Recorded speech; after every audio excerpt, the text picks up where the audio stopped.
Global skill development mission में आपका स्वागत है। पिछले सेशन में हमने देखा था कि सेल्स रिटर्न क्या है, परचेज रिटर्न क्या है और जीएसटी में हम किस प्रकार उसको समायोजित कर सकते हैं या एडजस्ट कर सकते हैं अगर हमारे पास किसी तरह से सेल्स या परचेज रिटर्न रहती है। अब प्रैक्टिकली अकाउंट्स में उसको किस प्रकार से एंटर किया जाएगा टैली 9 ERP के द्वारा।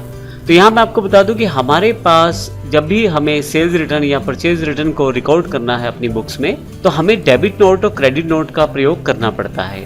डेबिट नोट, क्रेडिट नोट की जानकारी मैं टैली के बेसिक सेशंस में भी दे चुका हूँ, अगर आप चाहें तो उसको रिवाइज कर सकते हैं।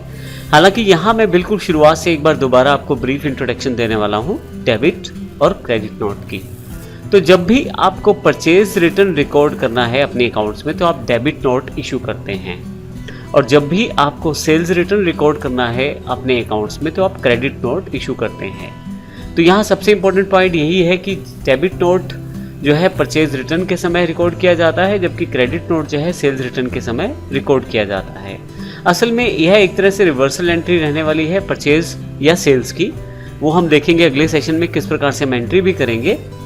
अब सबसे इम्पोर्टेंट पॉइंट ये है कि जब आप टैली के माध्यम से परचेज या सेल्स रिटर्न रिकॉर्ड करेंगे डेबिट नोट क्रेडिट नोट की सहायता से, तो ऑटोमेटिकली टैली द्वारा ही पूरे की पूरी टैक्स अमाउंट्स को एडजस्ट किया जाएगा, कैलकुलेट किया जाएगा, और जो रिटर्न्स हैं GSTR 1 और GSTR 2 वहाँ भी इसके इफेक्ट को आप डायरेक्ट देख सकते हैं।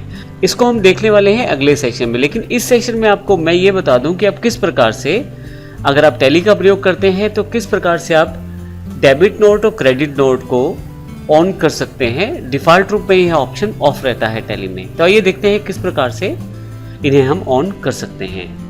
पूरे एग्जाम्पल को क्लियर करने के लिए हमने एक न्यू हेड के नाम से कंपनी बना रखी है, तो आइए सबसे पहले उस कंपनी को ओपन कर लेते हैं। सिलेक्ट कर लेता हूं मैं यहाँ से, और यहाँ से न्यू हेड के नाम से मैंने एक कंपनी बना रखी है, मैं एंटर करके इसे ओपन कर लेता हूँ।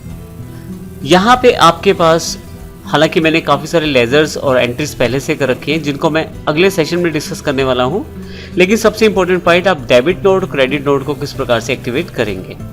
इसके लिए आप फीचर्स पे चले जाएं।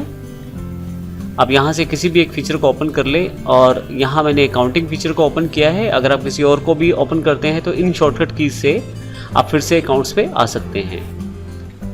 यहां मेरे पास इनवॉइसिंग सेक्शन के अंतर्गत use debit and credit note का ऑप्शन है, और यहाँ पे मैंने पहले से ही यस किया हुआ है। तो अगर आपके पास यहाँ पे नो है तो आप इसे यस कर लें। इसके लिए आपको माउस को यहाँ लेके जाना है और यस टाइप करना है, और फिर एंटर करते हुए नीचे की तरफ आना है। अब ध्यान रखिएगा, मैंने क्रेडिट नोट को भी यस किया है और डेबिट नोट को भी यस किया है। तो जैसे यस करूँगा मेरे पास यह है ऑप्शंस एक्टिवेटेड हो जाएंगे। मैं बाहर आ जाता हूँ।